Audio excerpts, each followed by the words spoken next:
Hi, and welcome to a new lesson from Easy Chemistry. This is Mr. Kosai, and today we're going to continue studying the electron configuration. Today we're going to focus on the exceptions to the predicted configuration. Our objective for today's lesson is to write and explain the exceptions to predicted configurations for some atoms. If you remember previously, we studied this electron configuration diagram. And according to Aufbau principle, we always start from the lowest energy orbital available. So we're going always to start from 1s and then 2s because it has higher energy than 1s. And then 2p, 3s, 3p, 4s is before 3d, and then we continue following the arrows. So don't forget, 4s is always before 3d because it has lower energy as we studied before. So what is the exception to the predicted electron configuration? Look at this periodic table. We can follow the electron configuration using this diagram all the way to this element, vanadium, with electron atomic number of 23. But when we start doing for the chromium with atomic number of 24, and also another example, which is copper 29, we're going to follow another procedure to do the electron configuration. So let's start studying first the exception to the electron configuration. It says that a completely full or half full d sublevel is more stable than partially filled. So an electron from 4s orbital is excited and rises to a 3d orbital to make it half filled or completely or totally filled. So for example, here we have the symmetrical distribution. Half filled, it means that we will have 5 electrons in 3d, which is more stable than 4 electrons in 3d. And when it's totally filled, we need to have 10 electrons. Sorry, I did it wrong. So according to Hunt's rule, we're going to do single electrons, and then we double them with the opposite spin. So when we have it totally filled, sublevel d orbital, it's going to be more stable. As you can see here in this image, for the chromium and the copper, here initially it has 9 electrons, which is unstable. So one of the electrons from S will promote and rises, will be excited, and it will jump to the 3d orbital. And now 3d orbital, it has 10 electrons, which is totally filled, leaving the 4s with only 1 electron, and now it's more stable. This is the correct configuration for some atoms. Let's study, for example, the chromium, which has, chromium is Cr, which has 24 atomic number. So if we're going to do the electron configuration, we're going to start with 1s2, 2s2, 2p6, 3s2, 3p6, and then 4s2. Now let's count how many electrons we put. 10, 18, 20. We still have 4 electrons. We're going to put them in a 3d. So 3d, 4. Now we have 24 electrons. As you can see here, the 3d sublevel is partially filled. It has 4 electrons. And when it has 5 electrons, that means half filled, is going to be more stable.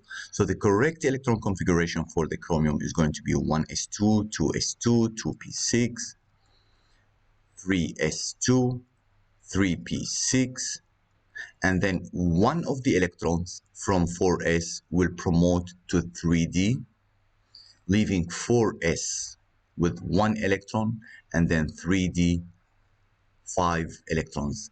This electron configuration is the correct one for the chromium because it has 3d 5 electrons, which is half filled, and it's more stable. Another example is the copper. So Copper is Cu, and from the periodic table you will find that copper has 29 atomic number. So it's going to be 1s2, 2s2, 2p6, 3s2, 3p6, 4s2. Now we have 10 plus 10 is 20. We still have 9 electrons. We can put all the 9 electrons in 3D. Also, this 3D, it has 9 electrons. If we have 10 electrons, the atom will be more stable. So one of the electrons from 4s will promote to the 3D, make it 1s2, 2s2, 2p6,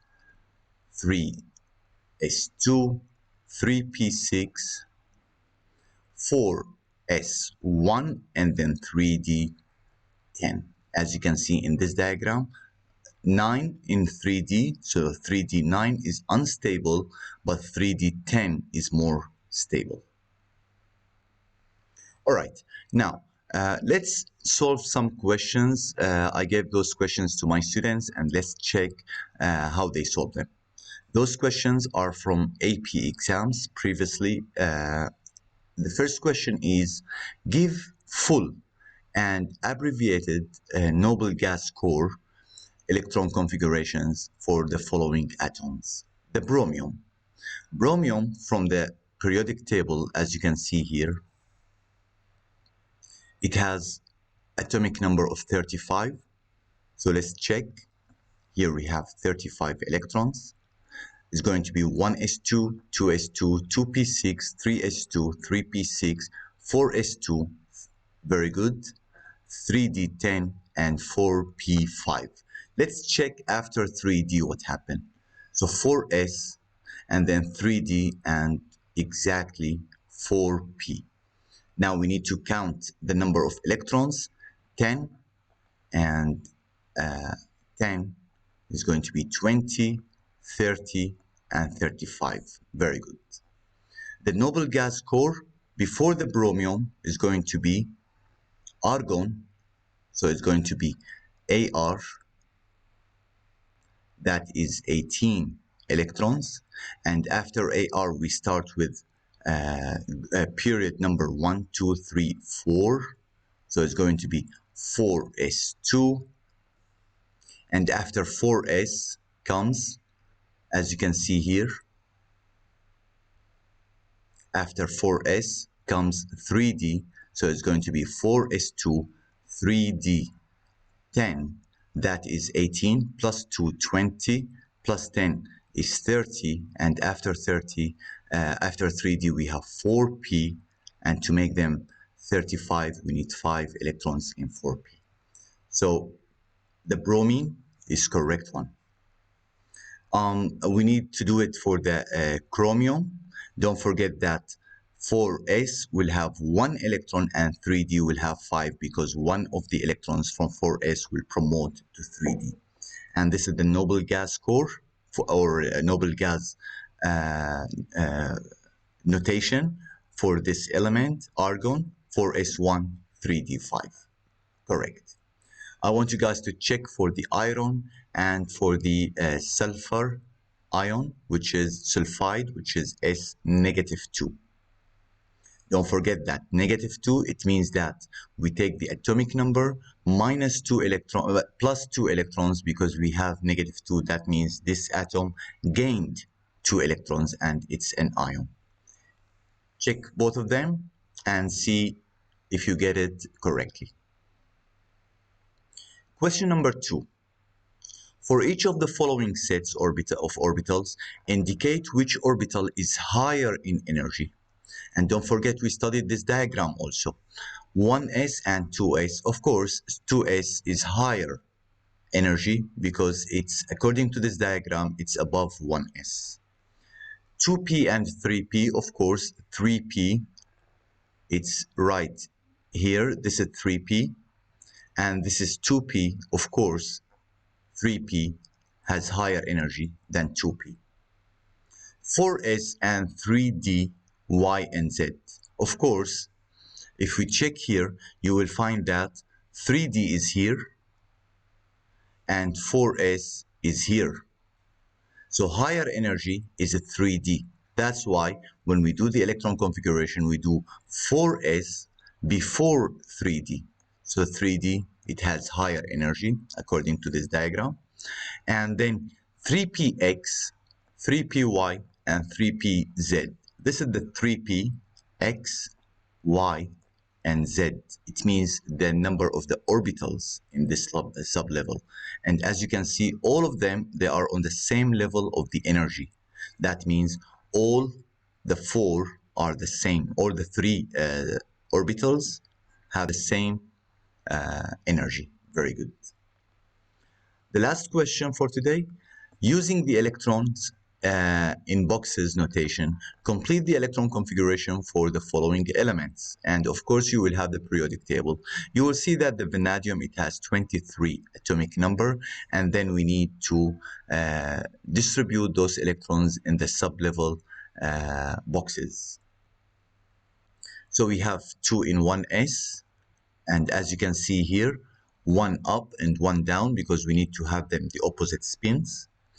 2s the same, 2p the same, 3s, 3p, and then in 3d we have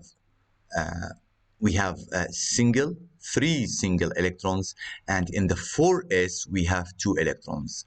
Notice that here the 3d is not half filled of the electrons, and here we have 2 electrons.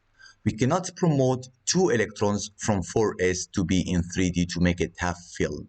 Only 1 electron can be promoted to 3d. So here, if we promote only 1 electron, it will not be half filled. So we keep it as it is. So 3d 3 and 4s 2. When we do the electron configuration, we're going to start from 1s, 2s, 2p, 3s, 3p, and then 4s before 3d. But we wrote this diagram because we're talking about the principal levels. So here is n equals to 1, n equals to 2, n equals to 3, and n equals to 4. Same thing for the argon. Argon, it has 18 electrons because it has atomic number of 18. So 1s2, 2s2, 2p3, 3s2, and 3p6. Of course, 2p6, 3s2, and 3p6. And it's, as you can see, it's full of electrons. For n equals to 3, it has 8 electrons, which has 8 valence electrons, and that's why the argon is a noble gas, because it has full outer shell, or 8 electrons in the outer shell. I want you guys to do it for the zinc and to check if the answer is correct or not. I hope you guys learned something new today. Have a nice day. Bye-bye.